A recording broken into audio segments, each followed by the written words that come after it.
special, just like you. Oh no, no one can take your place. And Petrie, no one makes me laugh the way you do. With your squeakly voice. Squeak! And your smiley face. Oh, one. Hey guys, you just don't know how good you've got it. One of them. Hello YouTubers and welcome to my latest movie review. Today I review the 12th film in the Land Before Time franchise, The Great Day of the Flyers.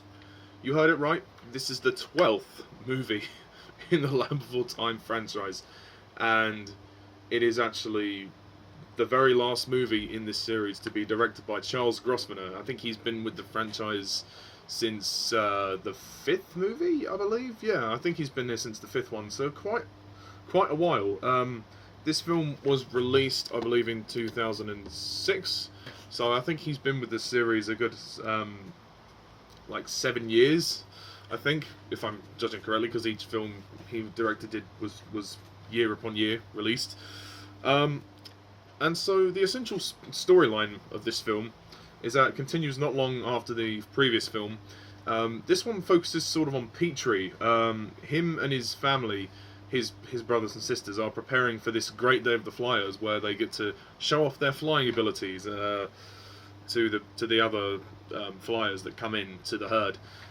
So his mum is preparing them for that, and this mysterious green-looking guy here, Guido, he comes in, and he's this kind of abnormal-looking creature.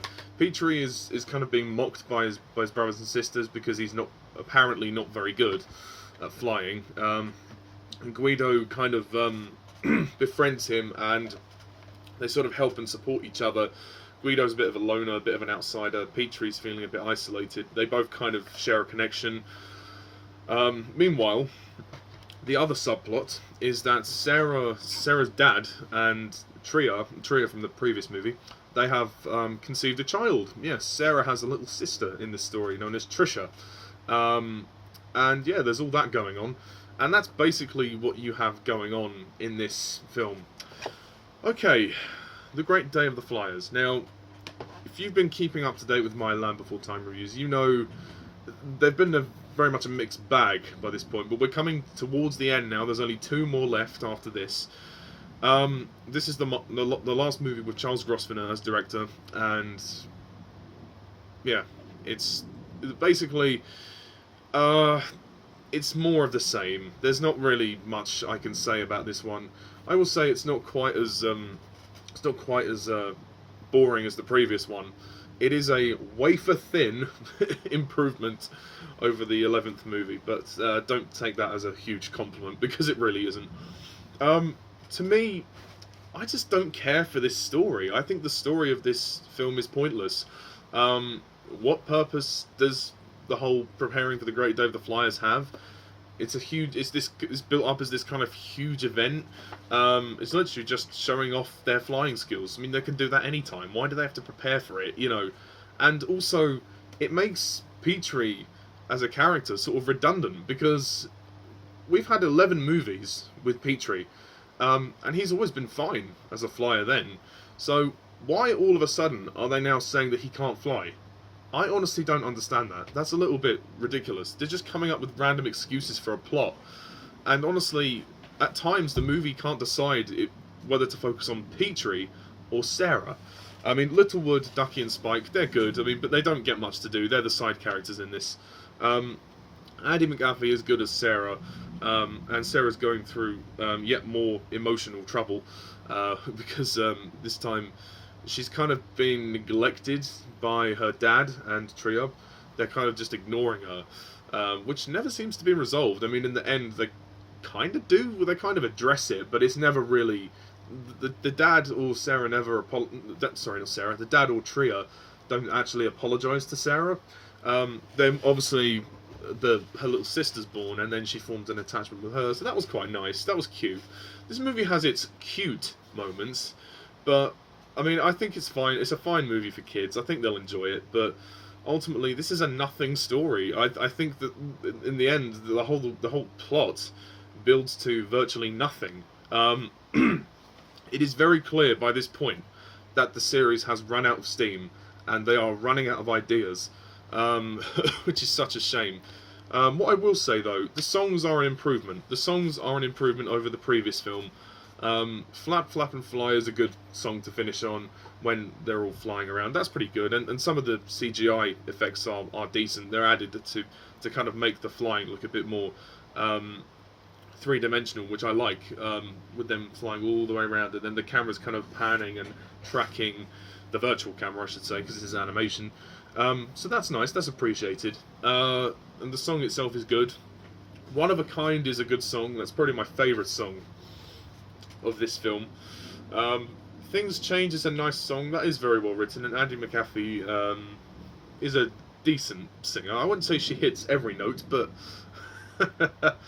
she's good. She's decent. And I think it's a very nice song, kind of reflecting how Sarah feels. So I can get behind that. It's certainly better than the creepy Crawley song from the previous one. Oh God. As for the actors, it was all the same people, except for Littlefoot is voiced by Nick Price. Littlefoot really doesn't get to do anything in this film.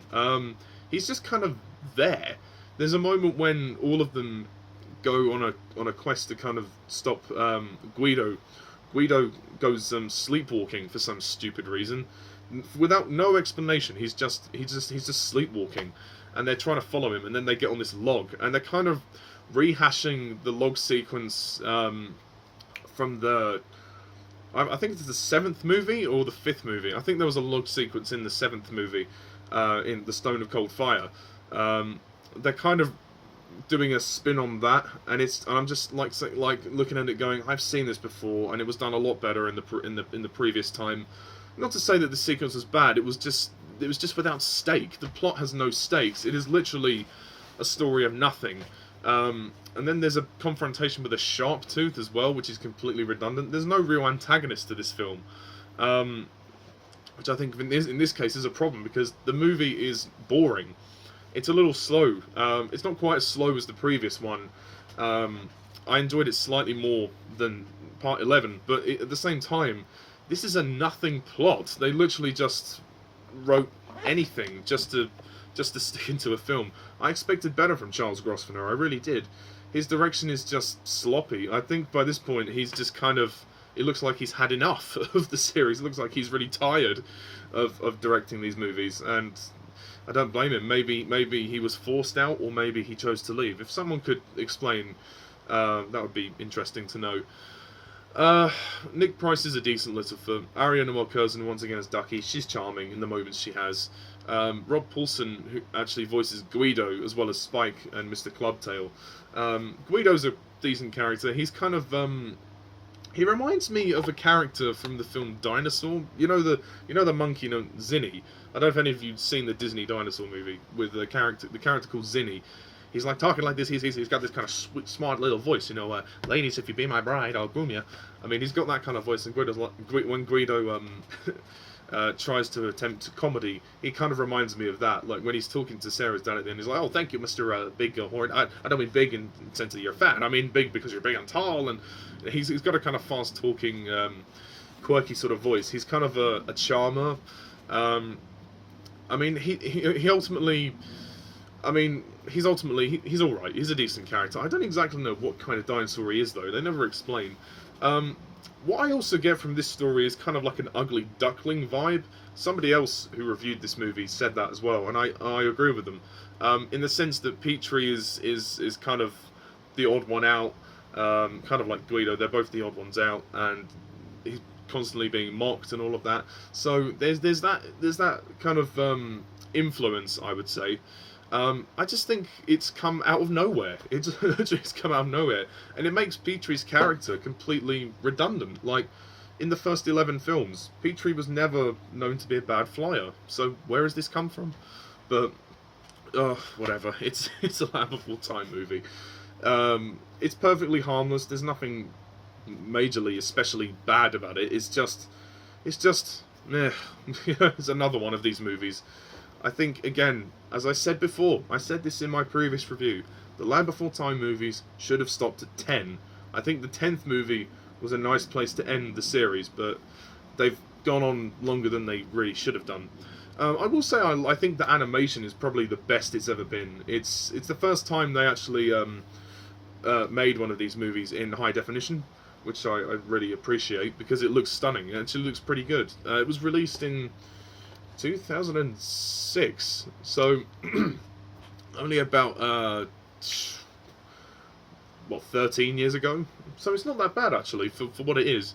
But in the end, the story is nothing. The climax is just pointless. It's dragged out because there's a whole scene with the Sharptooth when they have to save Guido. Then there's the whole scene when they have to start flying. And then there's another scene which is tacked on when Trisha, the baby, ends up drowning nearly. And then they all have to go and save her in the end. And that felt like, come on, really, let's just get to the end now. The third act was dragged out too long. It didn't need to be dragged out. There was no suspense, there was no tension. I wasn't invested in the story very much. I don't think it's terrible. Like I said, the songs are better and the animation is good and the acting is well done. But ultimately, if you skip this one, you're not going to miss very much. So that's all I'm really going to say. And the story, nothing we haven't seen before. But if you like it, that's fair enough. It is better than the previous film, but that's not really saying an awful lot because there are many more films in this series that are better than this.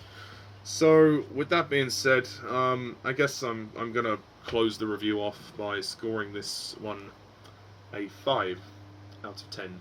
No one else is special, just like you. Oh no, no one can take your place. And Petrie, no one makes me laugh the way you do. With your squeakly voice. Squeak! And your smiley face. Oh, one. Yeah, 5 out of 10. It's all right. You know, it's decent enough. But it's I think kids will be fine with it, but it's really not anything special. If you're judging it as a film, then really, yeah, it's not. But it's a wafer thin improvement over the 11th movie. I forgot to mention Camryn Manheim as Tria. She comes back for this movie. She's good. She's kind of taken on more of a motherly role. She doesn't have much of a character this time, but she's still good. And Tress MacNeille does a lot more as Petrie's mum. The grandpa isn't really in it very much, Grandpa Longneck, and neither is the grandma. They're not really in it very much, but there we go. And again, the opening is the same. It's always that bloody monologue with them talking about the dinosaurs. You know, John Ingle must get sick of doing those.